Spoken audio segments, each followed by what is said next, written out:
Hello, my friends, Evolutionary Energy Arts family. Well, guys, we're going to talk about some Chinese medical Qigong.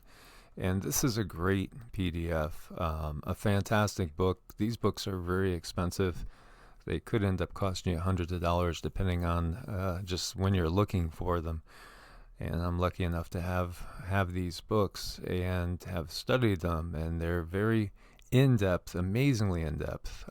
There's 601 pages in this volume, and there's 5 volumes in all. And this is part of the curriculum for becoming a doctor of medical Qigong. And it gets into great depth on understanding Qi and how it all works. And it's a very, very deep subject, to say the least. And so I just want to go over one of the most basic concepts with you guys so you can get an understanding. And as this says, more than 5,000 years ago, the ancient Chinese masters of esoteric healing came to the understanding that everything is composed of the same energetic substance, which they call Qi. And these ancient masters observed that there is a oneness and a wholeness in all existence, and that everything is energetically interconnected as one body. And so this flies in the face of what Western science has thought for the longest time, until we started to understand quantum theory and understanding quantum entanglement. And then now we realize they had it right the whole time. And the more we look and understand from the ancient Chinese system here, and then also the ancient Vedic system over in India, we recognize, at least in my mind, that this knowledge is leftover knowledge from the advanced civilizations that have been here before. This is extremely accurate, extremely right on, completely, in my mind, true. And these are ways and techniques of understanding the complexity of not only the physical body, but the energy bodies, because there are so many different layers to our being. And they knew we are interdimensional, multidimensional beings, and our consciousness expands and is not simply contained in this physical vessel. And also that our outlook and our consciousness affects our reality. It actually creates our reality. So everything boils down to the life force, the Qi. And Star Wars has done a good job of bringing this basic knowledge to the public. Of course, there's so much more to it than what is shown in Star Wars. And, basically, there are different types of Qi, and Qi itself comes in different forms. But it is all interconnected. And so traditional Chinese medicine is primarily based on the understanding of the transformations of Qi. The ancient Chinese believed that all transformations happened under the influence of Qi. The birth, aging, and death of all things within heaven and earth, including wind, clouds, thunder, rain, water, mountains, forests, deserts, oceans, humans, animals, and insects, are all caused by and formed out of Qi. Although energy may appear to take on many different forms, all things in nature, and in fact all things in the universe, are intrinsically woven together, so that we are, quite literally, all symbiotically one with the universe through the system of Qi.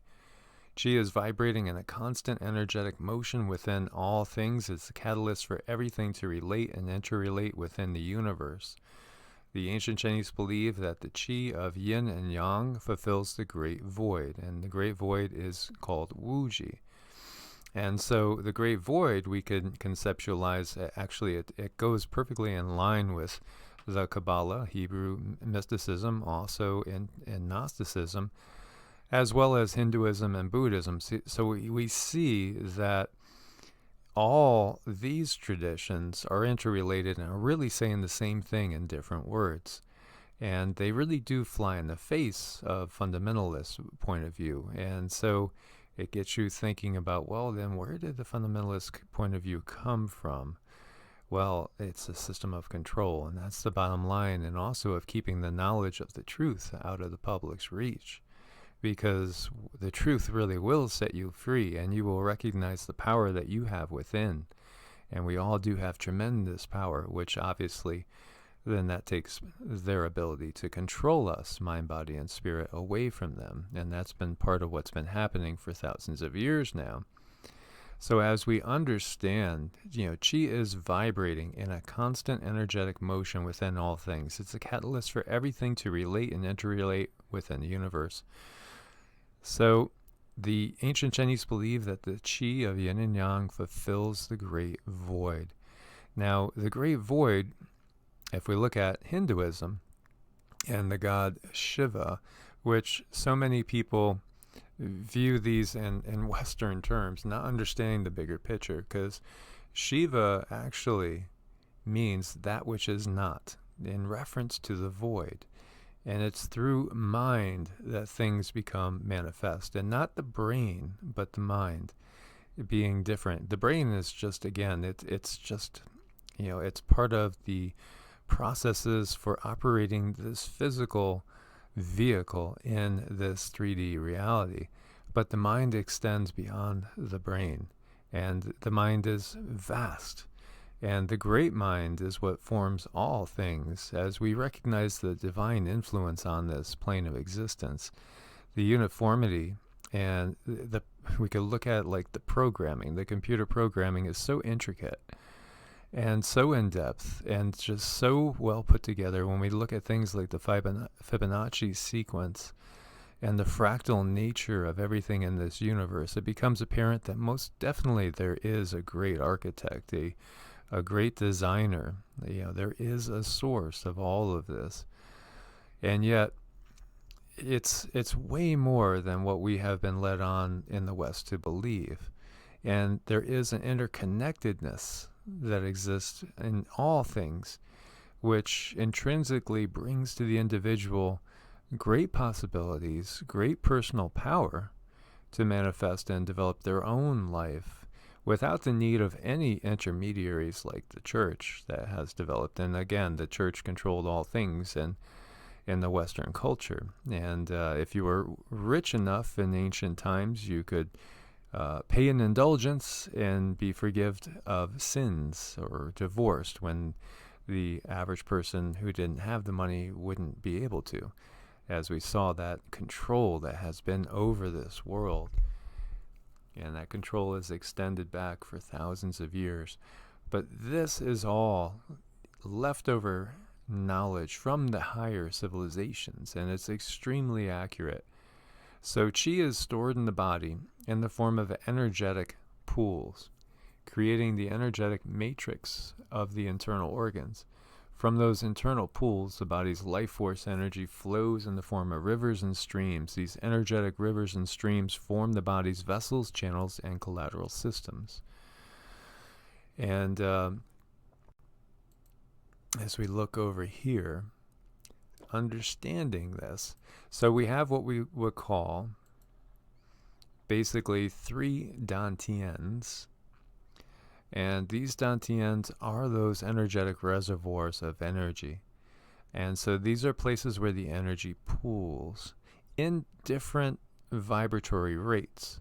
So the Qi can be basically vibrating at such a rate that we would call it Jing. And Jing is stored in the lower Dantien. So when we see here on this figure, lower Dantien is Jing, middle Dantien, Qi, and then the upper Dantien, Shen.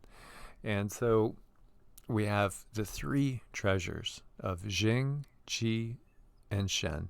Shen is basically spirit. And as we've talked about, Jing is thought of as essence. And so as we store energy in these points, for one, it tends to travel upwards when it's full. So when you have an abundance of Jing, it'll naturally flow upwards through the central channel and cause the beginnings of abundance of Qi in the middle Dantien. And again, the lower Dantien is all about the physical body. So when we have an abundance of Jing, we'll have good health. We'll be vibrant. We'll have a lot of energy, a lot of physical energy. And we'll be able to really have a passion for life and fulfill ourselves in a physical way, enjoying life and having an abundance of that vital force. And then the middle Dantien is all about emotions. It's an emotional center. And when that overflows, then there will naturally be tremendous compassion for others, tremendous love and positivity that develops. And when that overflows and goes up into the upper Dantian and is transformed into Shen, that's when we develop great spiritual powers, discernment, clarity, but also really the ability to help others heal and the ability to connect to the higher realms in much, much greater ways. So again, it kind of flows upwards. Jing, Qi, and Shen. There's a candle analogy that's used often where Jing is represented, if we're looking at a candle, by the wax and the wick of the candle.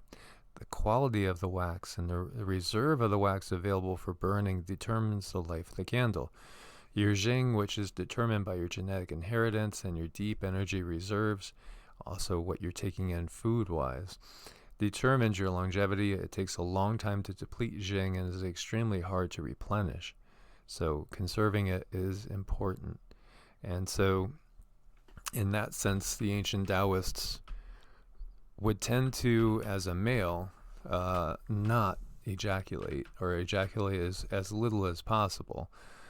And, that was done to basically preserve and hold on to the Jing. Now, that didn't mean that they didn't have sex, because they actually would in many cases. And also, they learned techniques to withhold from that ejaculation and yet build up the energy and pull in more life force, which would actually end up giving them a greater sense of vitality even yet as they learned those techniques. Now, some would basically just stay chaste and not engage as well. There were different schools of thought there. And Qi is represented by the flame of the candle. It can sputter and smoke, or it can burn brightly and evenly. Your Qi is your vitality, your daily energy. It provides the source of light. However, it eventually consumes the candle. When your Qi is used efficiently, your Jing lasts longer. Qi is easily depleted through daily activity, and when a person is healthy, it is easily replenished with sleep, nourishment, and breathing. And then Shen is the light that radiates from the burning candle. The purpose of the candle is to light the darkness. Your Shen is the radiance of your spirit. When Jing and Qi are in abundance, Shen is released. And then here we see an interrelationship between Jing, Qi, and Shen. And again, Jing residing in the lower Dantian, refine Jing to produce Qi, guide Qi to nourish spirit. And you see over here, it's all about the breath. It really is all about the breath. Concentration guides the Qi, and you can train the Qi to replenish the Jing. So this is why Qigong is such a powerful practice. And we could think of these three treasures all being the same substance, just basically vibrating at different rates. And that is the reality of it as well. They're just simply vibrating at different rates. And as you see here, you can view it as a pyramid. Qi transforms the food and feeds the Jing. Jing generates Qi. A centered Shen extracts more efficiently the nutrients of the food and the energy from the air. An abundant Jing is the substratum of a strong and clear Shen. Calming the breath, the spirit gets centered. An abundant Qi gives you a powerful consciousness. A focused Shen activates the Qi. When the mind is quiet and empty, the true Qi is under one's control. If one keeps a closed mind, the danger of disease will disappear. The mind is the owner of the energy, and the energy is the owner of the blood. A centered Shen with high values does not waste energy. The mind influences the breathing. And so, tremendously powerful practice, learning how to cultivate the energy. So what happens is, as you're drawing in energy, getting an abundance of Jing and Qi, you will have what's called a Wei Qi field develop and get very strong. And the Wei Qi field, Wei is external, and Nei and Ei is internal. And so Wei is your external Qi field, and that is like that's your shields against disease, dis-ease. So as we build this up, you will be resistant to disease. And it's all about the energy, because we are energy. That's what we are. Everything is energy.